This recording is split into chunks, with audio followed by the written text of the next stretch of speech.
Cristo possui embaixadores permanentes em seus discípulos sinceros,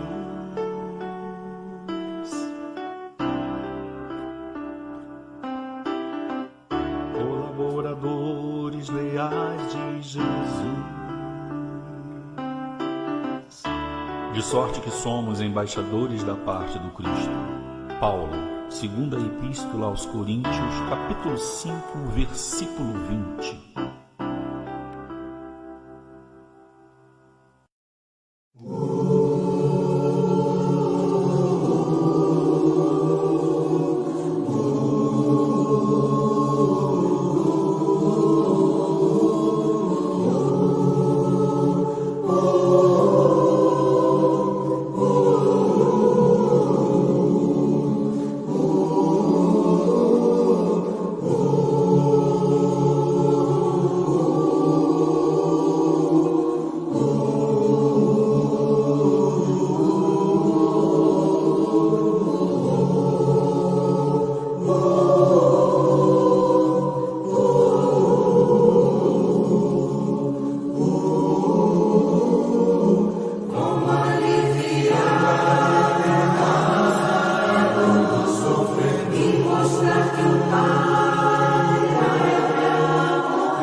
Queridos irmãos, queridas irmãs, boa noite.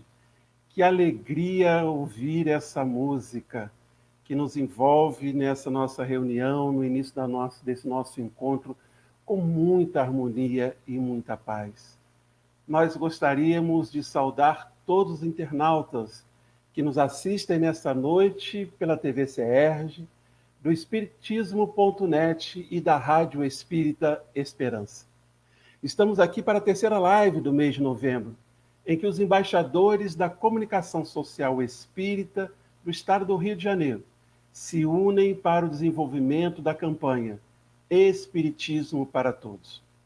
O grupo dos embaixadores é formado pelo Núcleo da Comunicação do CERJ e os representantes da comunicação dos Conselhos Espíritas de Unificação de todo o nosso estado do Rio de Janeiro.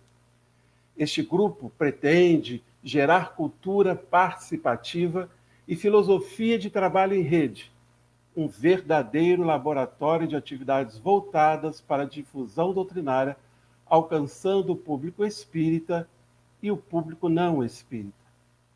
Nós também contamos com a estimada participação das companheiras do Grupo Espírita Mãos Iluminadas, que hoje está representado pela nossa irmã Regina Beatriz, que já está aí dividindo conosco esse primeiro momento. Um beijo para você, Regina, e também pela Ana Beatriz, que é lá do Distrito Federal. Regina é de Minas Gerais, está conosco participando nesta noite.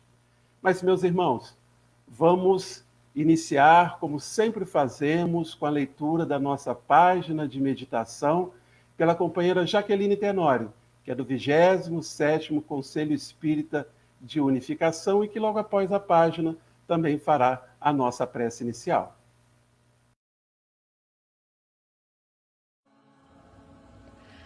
Ave Cristo! Como outrora no lago, ante o açoite do vento, Cristo, o Mestre e Senhor, vencendo a noite, avança. De novo brilha a paz e ressurge a bonança sobre o estranho furor do temporal violento. Ei-lo, excelso e imortal, seguindo, calmo e atento, o celeste pastor, sem cansaço ou mudança, no espiritismo em luz, a divina esperança que combate a miséria e apaga o sofrimento. Ave Cristo de Deus, ave glória da vida, fala ainda, Senhor, a terra empobrecida do celeste esplendor do trono a que te elevas. O Espiritismo é Cristo ao coração do povo, plasmando no Evangelho um mundo grande e novo, ao sol do eterno amor que rompe as nossas trevas. Soneto do Espírito Amaral Ornelas, extraído do livro Através do Tempo, autores diversos, psicografado por Francisco Cândido Xavier.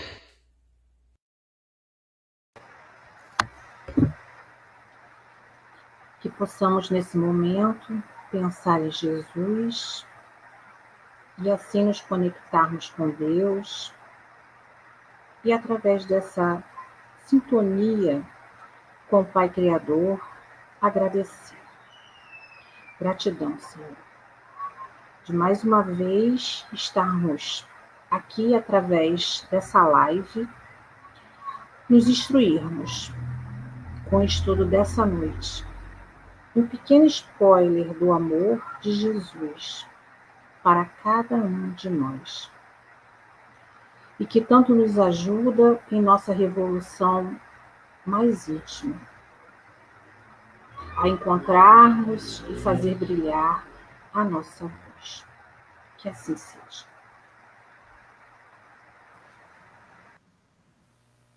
Muito obrigado, Jaqueline. Que emoção, que carinho, que vibrações. Entendo que todos nós estejamos sentindo hoje, nesse momento, em nossos lares, porque nós estamos unidos pelo coração e por esse desejo de recebermos sempre Jesus em nossas vidas.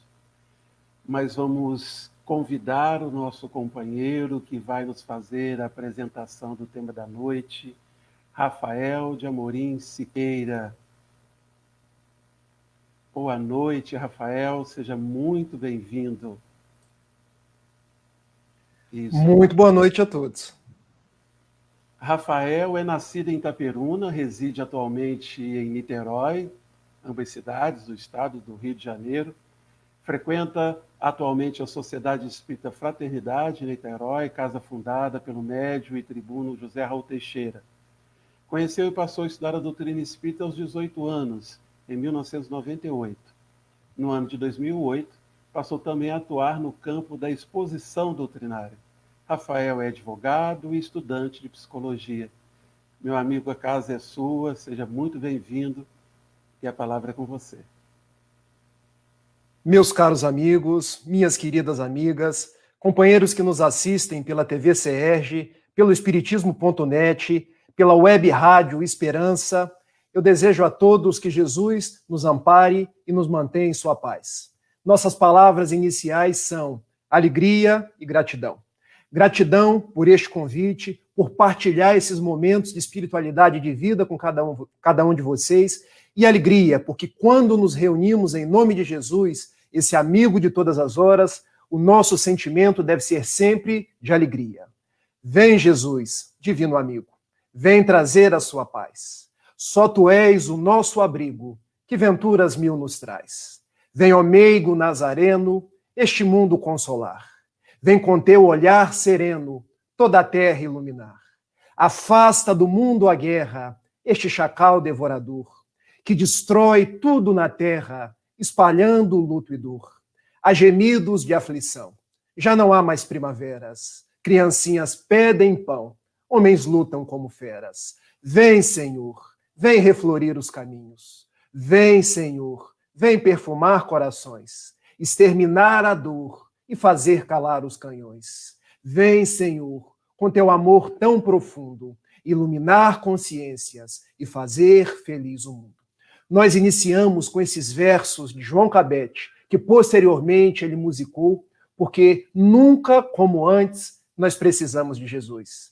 Jesus é o verbo que vem dar um sentido à nossa existência. Jesus é o início e o fim dos nossos propósitos. Como bem acentua a questão 625 do Livro dos Espíritos, ele é o nosso modelo para nós copiarmos, ele é o nosso guia para nós seguirmos. E se os dias da atualidade ainda são os dias trôpegos, o mar se encontra agitado, Jesus é a luz que povoa as nossas existências. O nosso tema da noite vai ser falar sobre a Revolução Cristã, trazendo Jesus como a pedra angular da nossa crença, das nossas vidas e dos nossos propósitos. Porque nós precisamos de Jesus. Assim como aquele povo hebreu precisava de um Messias, precisava de um ungido.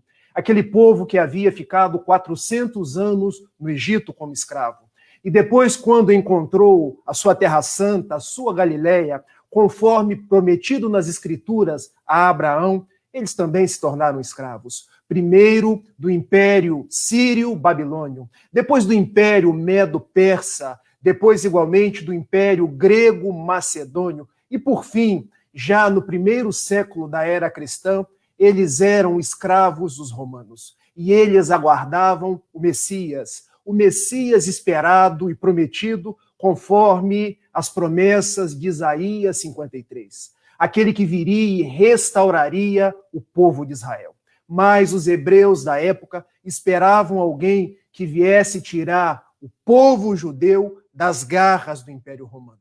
Esperava alguém que fosse um senhor dos exércitos, alguém que com sua força, com sua majestade, viesse trazer um império físico, não um império espiritual. Alguém que viesse tirar a coroa dos Césares para colocar a coroa nos rabinos, se podemos nos utilizar de uma forma metafórica. O povo de Israel esperava de um líder humano e não de um líder espiritual. Mas Jesus veio na singeleza de uma manjedoura, para nos demonstrar a simplicidade. Veio em meio aos animalzinhos, para demonstrar que ele era humilde, que ele era simples. Veio e esteve no meio dos homens simples, no meio dos pescadores, no meio das prostitutas, e a sua mensagem foi de paz. A sua mensagem, a sua revolução foi a revolução do amor. Foi ele que conversou com os cobradores de impostos. Foi ele que conversou com os rancenianos. Foi ele que conversou com todos aqueles que sofriam. E quando lhe perguntaram, você é o nosso Messias? Ele respondeu, eu sou.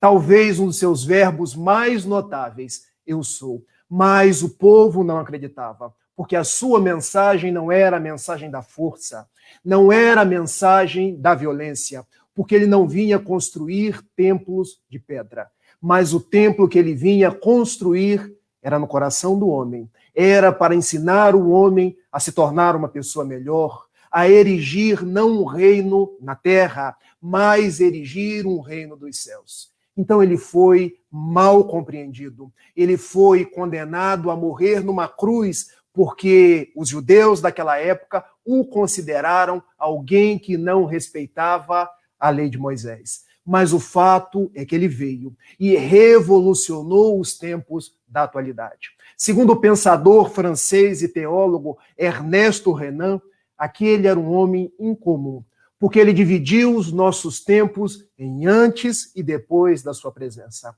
Ele conseguiu marcar os nossos corações com um sentimento, o amor, com uma proposta, o perdão, trazendo Deus de uma forma que os homens conseguiam entender como sendo a misericórdia.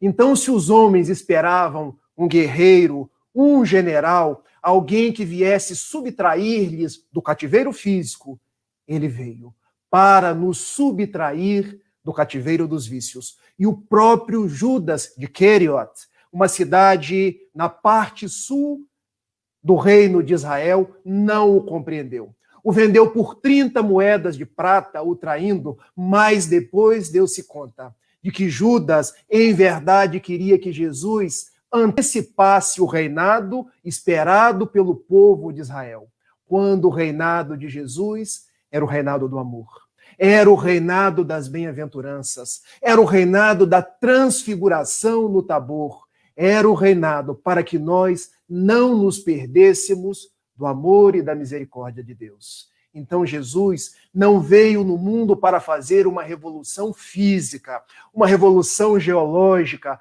não veio para ensinar os homens a brigarem, não veio para nos mostrar o poder temporal, mas veio, sobretudo, para nos ensinar a amar. E tornou-se a pedra angular, conforme o tema que nos foi proposto nessa tarde e noite, porque se tornou o fundamento. Precisou ser erigido numa cruz de martírio, abrindo as suas mãos naquele poste para que nós não nos perdêssemos dele mais. Então, a mensagem dele foi a mensagem de quando ele subiu junto dos seus discípulos e com aquelas pessoas da época que eram os necessitados do mundo e abriu a sua boca, conforme a narrativa de Mateus, capítulo 5, versículos de 3 a 12, no mais bonito sermão de todos os tempos, na mais bela poesia, como nos narra a poetisa Amélia Rodrigues, pela psicografia luminosa de Divaldo Pereira Franco, e narra a maior de todas as revoluções, quando nos diz, bem-aventurados são os pobres em espírito, porque deles é o reino dos céus. Então, enquanto as pessoas esperavam um comandante que viesse a trazer o orgulho das castas, das projeções, dos templos, ele vem nos dizer que os pobres em espírito é que ganhariam o reino dos céus. E o que Jesus quis nos dizer com essa proposta? Pobreza em espírito não é pobreza segundo termos financeiros.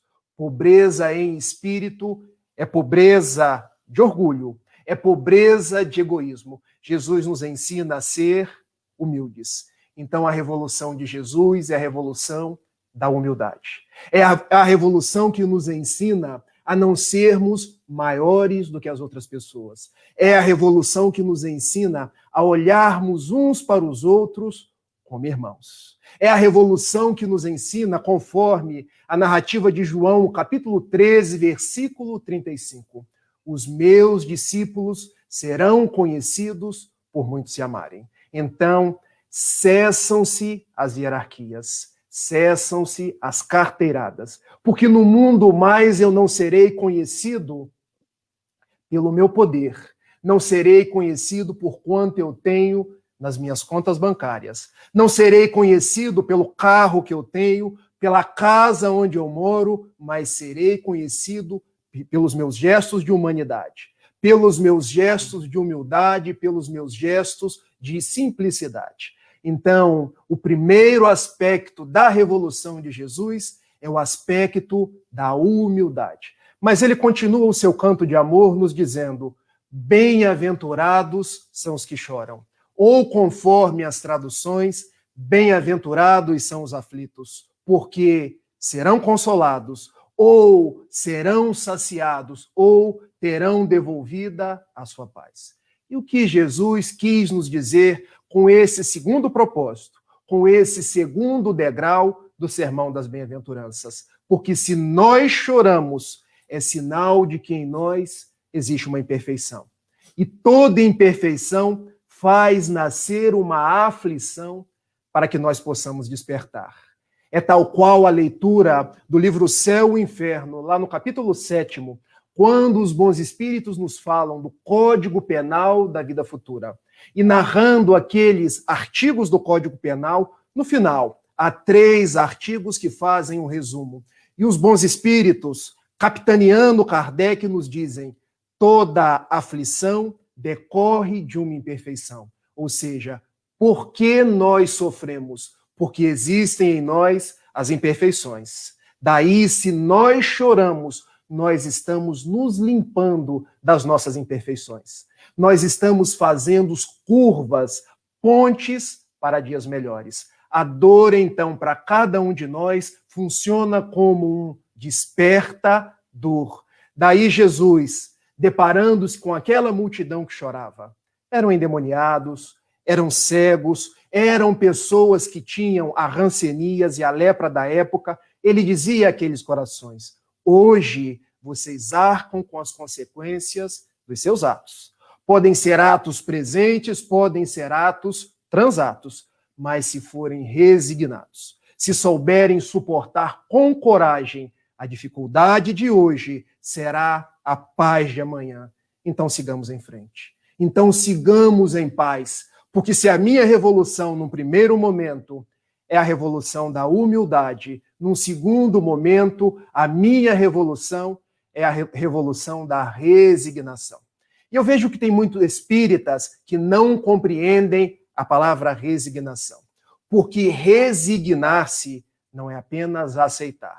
Eu sou filho de um pai que desde muito cedo fazia uso dos alcoólicos, mas a vida o ensinou que talvez os alcoólicos não fossem o melhor caminho.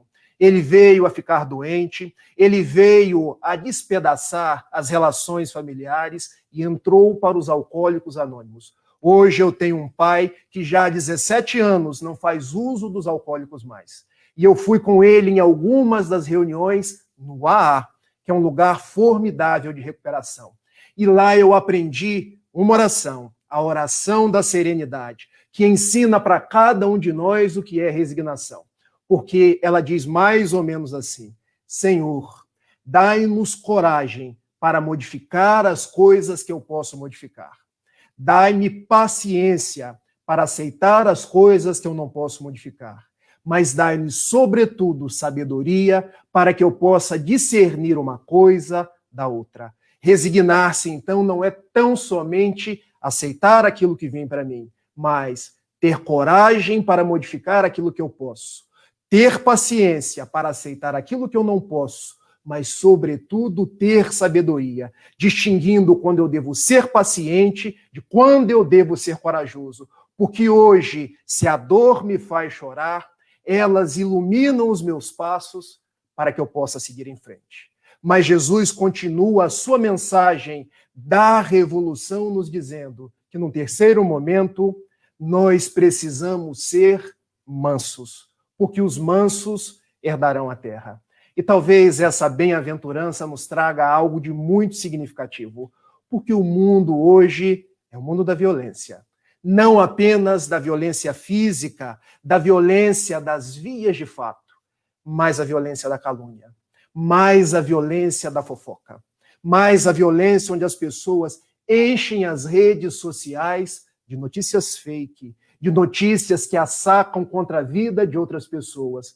Quando Jesus nos convida a sermos mansos, a sermos dóceis, mas no mundo ainda as pessoas dizem assim: olha, você não pisa no meu pé não, porque eu dou um boi para não entrar numa briga e dou uma boiada para não sair. E agindo dessa forma, nós acabamos saindo machucados. Porque a proposta de Jesus é que nós saiamos vivos, que nós sejamos fortes pela nossa mansuetude. Aqui em Niterói, um profeta chamado profeta Gentileza, que também poderia ser o profeta mansuetude, porque ele, tirando uma circunstância do seu particular, que foi o incêndio do circo aqui em Niterói, em 17 de dezembro de 1961, quando um circo aqui na nossa cidade pega fogo e muitas pessoas vêm a desencarnar, e ele faz uma conexão mental que eu achei formidável, porque ele, olhando para as pessoas que sofriam, ele pensou assim: puxa, tanta gente morrendo, tantos familiares sofrendo com a desencarnação dos seus entes queridos. E ele se deu conta que a dor fazia uma corrente pelas pessoas que estavam próximas. E ele se deu conta que se ele projetasse o amor, se ele projetasse coisas boas, ele também conseguiria atingir muitas pessoas. Então ele resolve sair pelas ruas, fazendo o que estava ao seu alcance.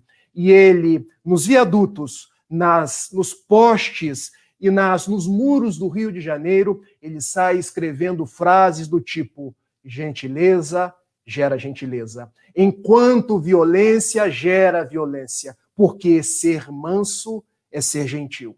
E a revolução de Jesus nos dias de hoje é a revolução da gentileza. É a revolução do nosso sorriso, é a revolução de nós fazermos o melhor que está ao nosso alcance para que o nosso mundo seja melhor. Há tantas pessoas querendo um mundo melhor, um mundo de paz, um mundo de concórdia, mas muitos querendo que essa revolução venha pelas outras pessoas. Mas tudo isso começa em nós. Tudo isso começa com as nossas atitudes. Não por outra razão, Mohandas Karamchand Gandhi, o Mahatma, a grande alma dos hinduístas, ele teve ensejo de nos dizer: seja a revolução que deseja ver no mundo. Seja a paz que deseja ver no mundo. Porque nós, como nos disse Jesus, se formos mansos, herdaremos a terra. O quarto passo, a quarta proposta da Revolução Cristã é quando Jesus nos diz: bem-aventurados que têm fome e sede de justiça, porque serão saciados. Ou, conforme as traduções, serão fartos. E que justiça é essa de que nos fala Jesus? Será que a justiça conforme as possibilidades humanas? Porque nós, os seres humanos, ainda temos um senso distorcido de justiça. Nós ainda somos aqueles que queremos fazer justiça com as próprias mãos. Queremos que a justiça se dê através da vingança. E muitas vezes, não tendo possibilidade de fazer justiça fisicamente, nós queremos fazer justiça através dos processos, através das mídias sociais. Muitas vezes, quando uma pessoa é presa, nós queremos ir para as portas das delegacias e linchar aquelas pessoas. Mas, agindo assim, nós não estamos fazendo justiça. Nós estamos nos tornando justiceiros, o que é diferente. Nós não temos a adaga da justiça nas nossas mãos, porque toda justiça vem do alto. Toda justiça vem de Deus. Toda justiça está inserida numa grande lei chamada causa e efeito, onde as pessoas plantam e colhem de acordo com aquilo que plantaram, sem que eu precise intervir no processo. Então, meus amigos, a revolução cristã é aquela que nós sabemos que no mundo há muita injustiça, mas não há ninguém injustiçado. A justiça que nos disse Jesus é a justiça de Deus. É a justiça de um filho que pede um peixe e o pai não dá uma pedra. De um filho que pede um pão e o pai não dá uma serpente. É a justiça da lei das reencarnações, que nós vamos solvendo em pequenas parcelas os débitos que nós trazemos às mancheias. Então, sigamos em frente, sigamos confiando em Deus, que essa justiça, ela será feita conforme a sua misericórdia. O quinto passo da Revolução Cristã é quando Jesus nos diz: bem-aventurados os misericordiosos, porque obterão misericórdia. E essa palavra é uma palavra belíssima, porque misericórdia, quando pegamos um escritor brasileiro, um escritor muito lido, João Guimarães Rosa, que escreveu um romance notável chamado Grandes Sertões Veredas, ele nos diz que misericórdia é colocar o nosso coração, córdia, na miséria alheia. É quando nós conseguimos estabelecer curvas de ternura com a dor alheia. É quando nós fazemos a caridade. É quando nós fazemos a beneficência. É quando nós nos tornamos fraternos. Mas como tem sido no mundo hoje? Nós costumamos olhar as pessoas como adversários. Nós temos construído muros de segregação, porque se a pessoa pensa diferente de mim, seja porque a religião dela é diferente, seja porque a cor da pele é diferente, seja porque a opinião política dela é diferente, eu começo a achar que ela é minha adversária. E aí nasce o facciosismo, que é um contrário da misericórdia. Porque se eu sou de direita, pensando na política, eu passo a achar que quem é de esquerda é meu adversário. Porque se eu sou protestante, eu passo a achar que quem é católico é meu adversário. E agora, remontando a um caso bem presente, muitas vezes as pessoas se acham na supremacia porque são brancos, enquanto os outros são negros.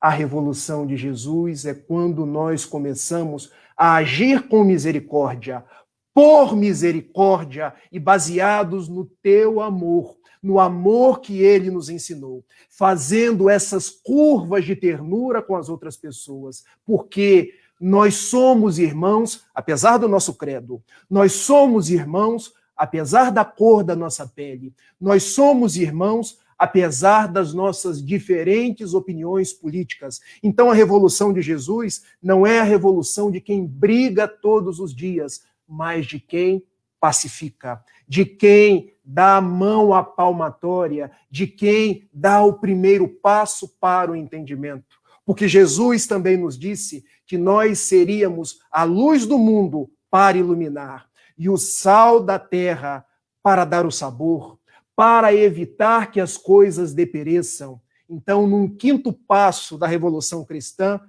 a misericórdia, a fraternidade. Chegamos no sexto passo da Revolução Cristã. Bem-aventurados os pobres, os puros de coração, porque eles verão a Deus. E quando falou em pureza de coração, Jesus remontou ao símbolo da criança. Deixai vir a mim as criancinhas, porque delas é o reino dos céus. E por que Jesus utilizou o símbolo da criança? Querendo que nós tenhamos a pureza, a simplicidade da criança, querendo que nós abdiquemos das segundas intenções, de fazer tudo em troca, de esperar recompensas, porque no mundo hoje nós costumamos ter segundas intenções, terceiras intenções, nós costumamos perguntar: o que eu vou ganhar com isso? Olha, se eu ficar aqui durante todo esse tempo fazendo as libras para esse orador falar, o que eu estou ganhando com isso? Estou ganhando a paz de espírito. Estou ganhando que muitas pessoas que não conseguem ouvir, que não conseguem ter o senso de acompanhar alguém que está falando, possa compreender a mensagem de Jesus. Então, pureza de coração é quando nós meditamos nos propósitos. É quando as intenções passam a valer mais do que aquilo que aquela coisa pode nos render. Pensemos nessa revolução e deixemos de nos preocupar com os postos no mundo, com o dinheiro que podemos ganhar, com os aplausos que podemos receber, com as curtidas e os likes das redes sociais. Porque o sétimo passo da Revolução Cristã, Jesus nos diz: bem-aventurados são os pacificadores, porque serão chamados filhos de Deus. Ou seja, Jesus nos diz que nós estamos no mundo para pacificar. Porque quando um fala mais alto, nós podemos falar mais baixo. Porque quando um quer brigar, nós podemos pacificar. Porque quando um quer fofocar, nós podemos mudar o rumo da prosa. Porque quando as pessoas querem entrar em disputas intérminas no seio da família, no seio do trabalho, nós podemos ser a voz da concórdia.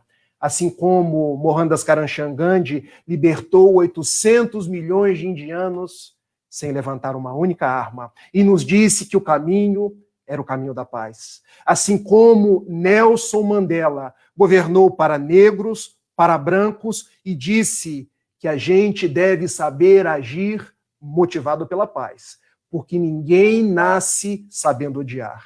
Se odeia hoje é porque alguém ensinou, e se ensinou a odiar, aquela pessoa também pode aprender a amar. Como Martin Luther King, que um pastor batista norte-americano, um seguidor de Jesus, subiu no seu púlpito em Washington e disse: eu tenho um sonho, que os meus filhos não serão julgados pela cor da sua pele, mas pelo brilho do seu caráter. E que em outro momento do seu discurso ele disse: os homens aprenderam a nadar como os peixes, aprenderam a voar como os pássaros, mas não aprenderam a amar como irmãos. Essa é a revolução cristã, a revolução que se faz pela paz. Porque se empunhamos armas, porque se empunhamos palavras de baixo calão, não estamos sintonizados com Cristo. A revolução cristã é a revolução de Divaldo Pereira Franco, que alimenta o corpo físico diariamente de mais de 3.500 pessoas, mas também alimenta a alma, porque projeta a mensagem espírita, não por outra razão. No livro Estude e Viva, o benfeitor Emmanuel nos diz que a maior mensagem de paz que nós podemos deixar é a propagação da mensagem espírita, porque essa chega aos corações e revoluciona pela presença de Jesus. Então, se falamos que a revolução cristã, num primeiro momento, é a humildade, num segundo momento é a resignação, num terceiro momento é a mansuetude, num quarto momento é a justiça de Deus, não a justiça do homem que muitas vezes se faz justiceiro. Num quinto momento é o senso de misericórdia, de fraternidade. Num sexto momento é a pureza, a simplicidade. Num sétimo momento é a pacificação.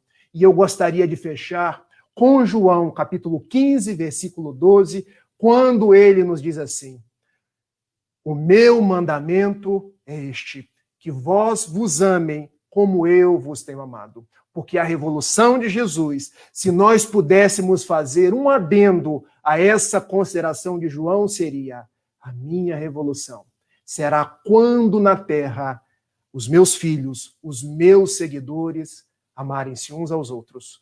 Como uma freira nascida em Skopje, na antiga Macedônia, antiga possessão Iugoslávia. O nome dela, Agnes Goncha Bojacho, que ganhou o mundo na pele de Madre Teresa de Calcutá. E o que essa mulher fez de tão especial? Bom, ela se ordenou madre no convento de Nossa Senhora do Loreto, em Dublin, na Irlanda. Mas foi em Calcutá, na Índia, que ela encontrou-se com Jesus. Porque quando a indagavam, qual é a revolução cristã? É quando eu olho para os leprosos na lata do lixo e vou até eles, porque eu vejo Jesus naquelas pessoas. Qual é o sentido de religião para você, Madre Teresa? É quando eu vejo uma criança sem acesso ao estudo e eu me proponho a colaborar para que ela possa estudar. Porque religião é uma crença. Jesus nos convida a sermos lápis na sua mão, para que ele escreva e nós sejamos os instrumentos. O que é viver para você, Madre Teresa?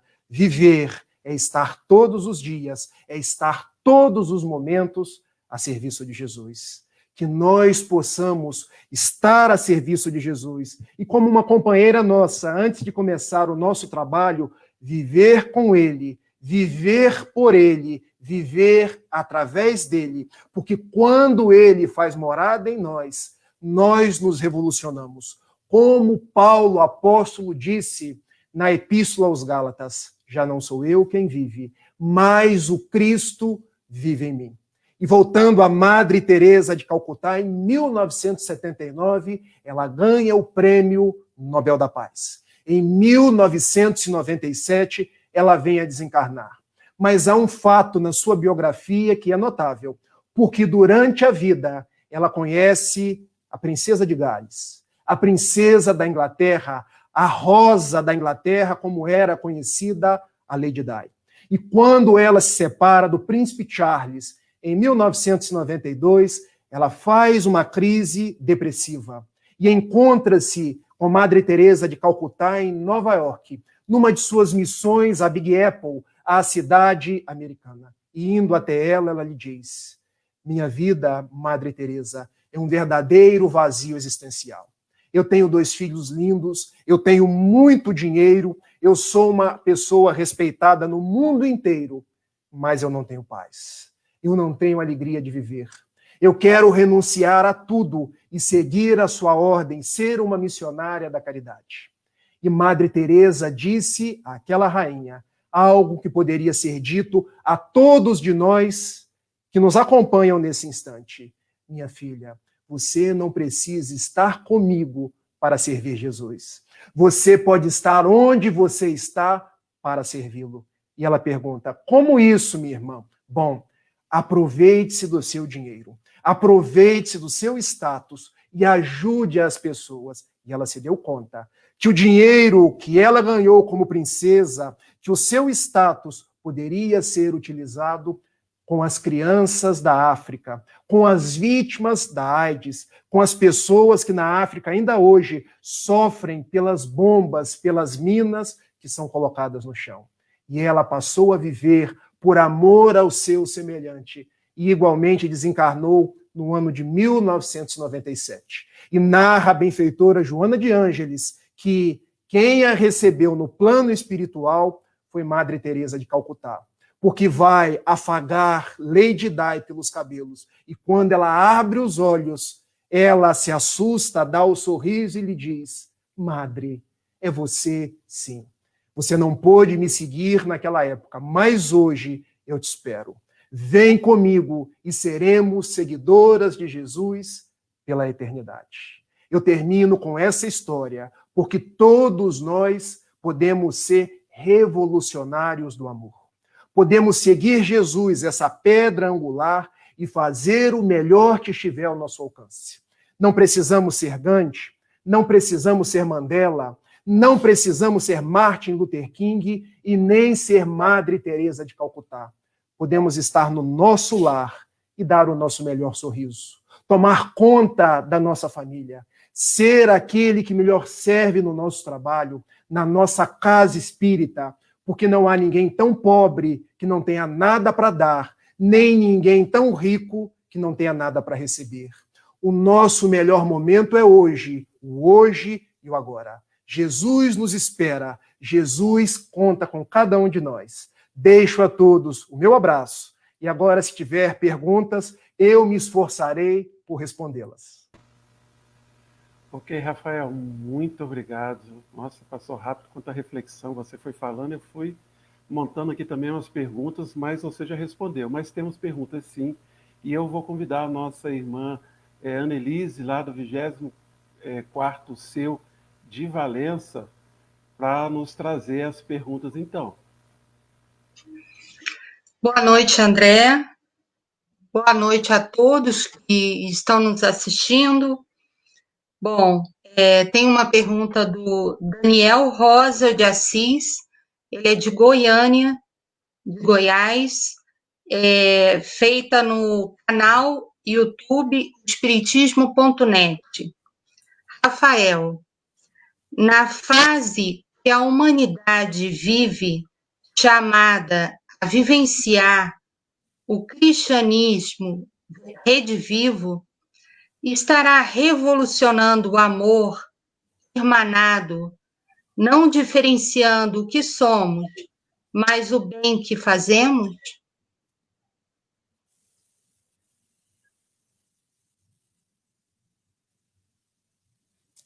Vamos lá. Eu cumprimento Daniel Rosa de Assis pela sua pergunta, pela sua participação. Cumprimento a todos que já estão nos assistindo nesse momento e vibrando junto conosco, porque nós somos apenas uma parte da corrente que falamos, temos todos um background de pessoas trabalhando para que essa live fosse no ar, mas temos principalmente cada um de vocês que nos acompanham, que vibram junto, que nos irmanam em pensamentos, para que nós possamos estar sob os auspícios de Jesus.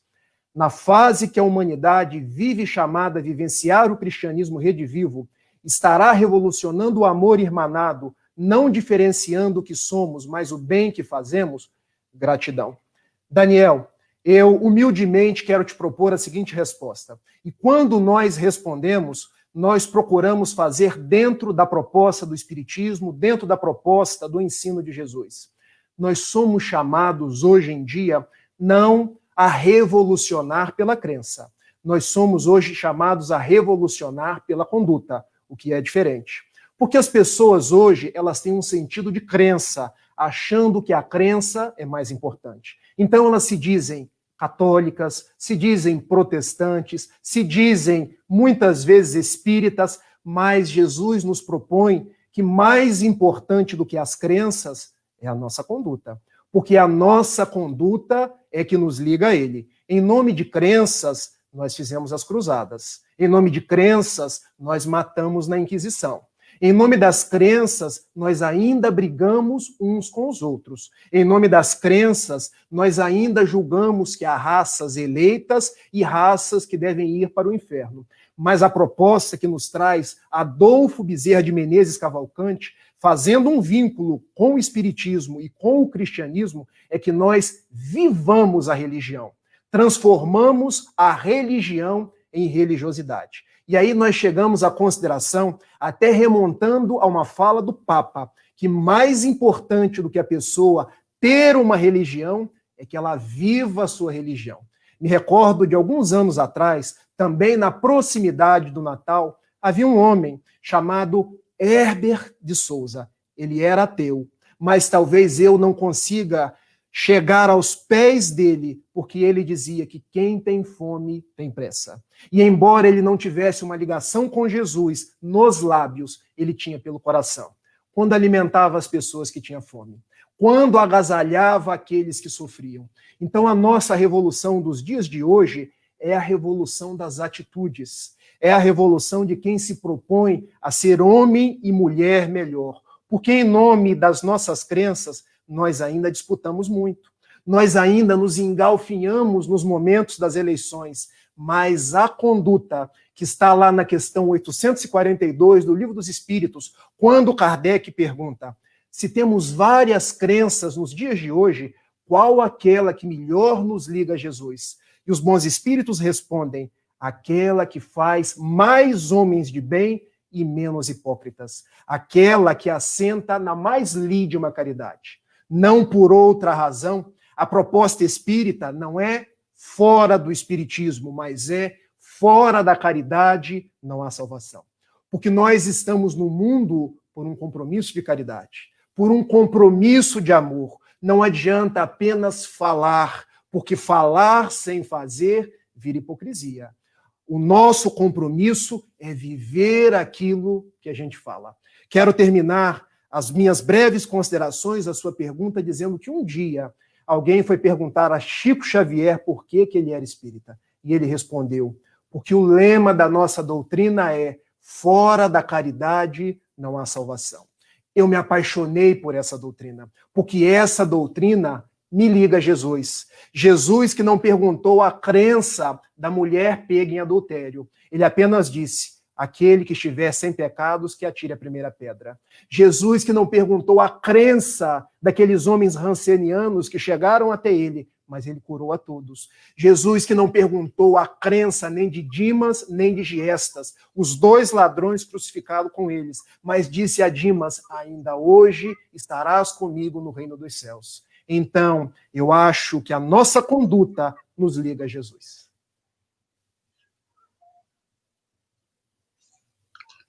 Temos outra pergunta do João Paulo Fonseca. Boa noite. Tem uns livros e vídeos na internet que dizem que a empatia é uma qualidade que devemos ter, mas só ter empatia basta? Tá. Vocês controlam o meu horário porque eu sou de Itapiruna, e quem é de Itapiruna, se deixar, a gente vai falando de uma hora para outra. Se tiver muita pergunta, eu posso diminuir um pouco nas minhas respostas para responder o maior número de pessoas. João Paulo, muito obrigado pela sua pergunta. Há um indiano, Kailash Satyarthi, que ganhou junto com Malala o Prêmio Nobel da Paz em 2014. E ele fazendo uma palestra na Mansão do Caminho, aqui no Brasil, ele nos fala de 3 virtudes. Ele diz que, num primeiro momento, nós podemos desenvolver a simpatia. Sim quer dizer ir junto, ou seja, se eu sou simpático a você, eu consigo convergir nas mesmas coisas, às vezes até gostar dos mesmos propósitos, me torno simpático à sua forma de agir, à sua forma de falar, mas ele diz que existe uma virtude que vai um pouco mais profundo, que é a empatia, porque ao invés de eu apenas convergir, a empatia é quando eu entro dentro do seu círculo de percepções e passo a ver o mundo conforme as suas dores, conforme as suas projeções, e daí eu entendo porque você age dessa ou daquela forma. Mas, segundo Kailash, após a simpatia, após a empatia, eu preciso migrar para uma virtude mais profunda, chamada compaixão.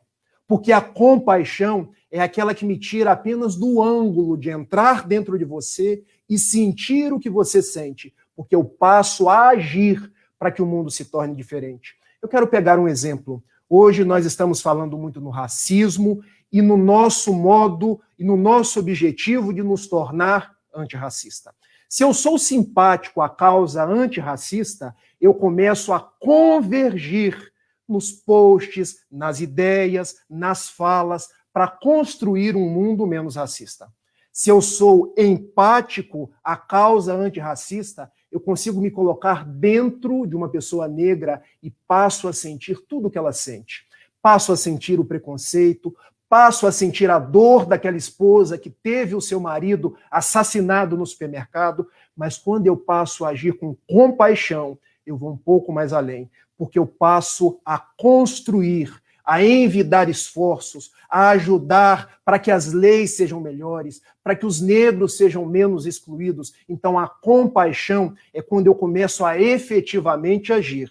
Se nós estamos na simpatia, que bom, já andamos um passo. Se nós já estamos na empatia, que bom, já andamos 2 passos. Mas se nós já chegamos na compaixão, que bom, nós já conseguimos entender que quando Jesus curava, quando Jesus se encontrava com alguém, ele não só se colocava na situação da pessoa, mas ele trabalhava para que aquela vida pudesse dar de uma forma diferente dali para diante. Muito obrigado pela sua pergunta. Nós aqui agradecemos, Rafael, a sua participação, estar conosco nesta noite. São muitas mensagens de agradecimento pela reflexão. E como já estamos caminhando para o nosso encerramento, eu gostaria que você fizesse, então, as suas considerações finais, por favor. Vamos lá. Eu quero agradecer a cada um de vocês, quero agradecer o CERJ pelo convite, na pessoa da minha querida Cris Drux, que me fez o convite, mas agradeço a todos aqueles, eu não vou nominar porque eu poderia ser indelicado, que trabalharam para que esse evento, para que esse ciclo de palestras pudesse ocorrer. Quero agradecer os companheiros do Espiritismo.net, da Rádio Espírita Esperança, lá em Campos dos Goitacazes. Quero agradecer a todos os internautas que estão conosco neste momento e dizer de uma imagem deixada pela Federação Espírita Brasileira, quando nos traz que Jesus é a porta, Kardec é a chave. Então, para todas as nossas dificuldades, para todas as nossas dores, para prosseguir nessa estrada de dificuldades dos dias modernos, nós temos uma porta chamada Jesus de Nazaré. Ele mesmo enunciou em João, capítulo 14, versículo 6. Eu sou o caminho, a verdade e a vida. Ninguém vai ao Pai senão através de mim. Mas para abrir essa porta, nós temos a doutrina espírita. Nós temos Kardec, que é a chave. Então, que nós possamos nos valer do Espiritismo para acessar Jesus, para trazer Jesus para os nossos dias, para a nossa vivência e angariar a paz que todos nós precisamos. Quero encerrar com uma oração do livro Antologia dos Imortais, quando o benfeitor Emmanuel, pela psicografia de Francisco Cândido Xavier, reverenciando a Jesus, esse revolucionário do amor, essa pedra angular, vem nos dizer assim: louvado seja, Senhor Jesus, na glória imortal do lar celeste, pelos bens que tu nos destes no evangelho da nossa redenção, na tarefa renovada que o teu olhar nos consente. De espíritos reverentes nós rogamos pelo teu amor. Pobres cegos, que desde milênios estamos fugindo à luz que nos elevas. Hoje, Senhor, a nossa oração rompe as trevas. Escuta-nos e, se possível, vem. Vem retificar o nosso passo, a fim de que trilhemos a estrada corrigida. Vem sustentar nossa vida, nossa lida, na fonte inesgotável do eterno bem. Dá-nos, Senhor, tua bênção, bênção que nos conforta, bênção que nos levanta, para que a tua doutrina santa, este imbatível espiritismo, vibre pura e cresça dentro de nós. Faze, Senhor, com que nós todos, nesta caminhada incessante, a cada dia, a todo instante, possamos ouvir tua voz. Ampara a nossa esperança, socorre nossa pobreza e liberta a nossa alma ainda presa de tanto erro nesta multissecular imperfeição.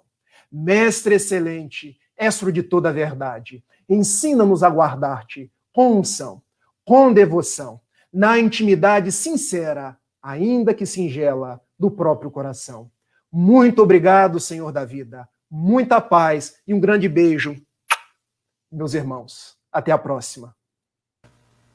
Muito obrigado, Rafael. Que Deus abençoe o seu lar, a sua família, que abençoe a sua caminhada para que você possa estar conosco outras vezes. Nós gostaríamos de agradecer toda uma equipe, Rafael, que esteve por trás desse trabalho, apoiando, construindo esse momento durante um período. E aí eu gostaria de agradecer ao Celso, do 28º seu, e o João Paulo, do 9º seu, que estiveram, por trás, a equipe que está acompanhando o chat dos canais de transmissão, o André Alves, o Serge, a Jaqueline, que fez a nossa prece do 20º seu, o Ricardo, do 36º seu também, e aos parceiros, do Espiritismo Net, do GESMIL, as meninas que estiveram representando aí esse trabalho belíssimo de intérprete de Libras, a Ana Beatriz e a Regina, a todos os internautas e também o pessoal do canal do 36º seu que estiveram conosco. A todos, enfim, a todos que dividiram conosco esse momento de muita alegria. Lembrar da Érica também. A Érica estava ali também na coxia, ali por trás, nos orientando, nos ajudando. A Érica do 27º seu. Então, são todos esses companheiros que se unem e trabalham para que a gente possa ter essa oportunidade. Convido a todos para a nossa prece final, quando elevamos o nosso pensamento a Jesus e unimos nesse sentimento de fraternidade, que nos une nesse instante, apesar da distância. Agradecidos por essas reflexões, por esse momento de paz, pedindo apenas que Deus continue em nossas vidas e que possamos aproveitar dessa existência onde conquistamos a oportunidade de ter a doutrina espírita como roteiro de nossas vidas, que possamos aproveitar da melhor forma possível. Muito obrigado, meus irmãos, muita paz em nossos corações. Que assim seja.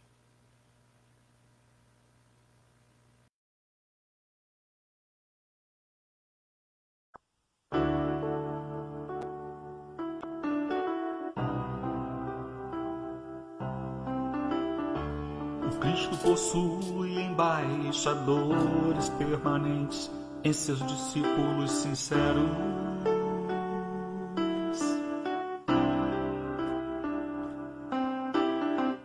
Colaboradores leais de Jesus.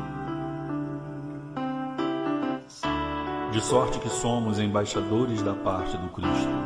Paulo, segunda Epístola aos Coríntios, capítulo 5, versículo 20.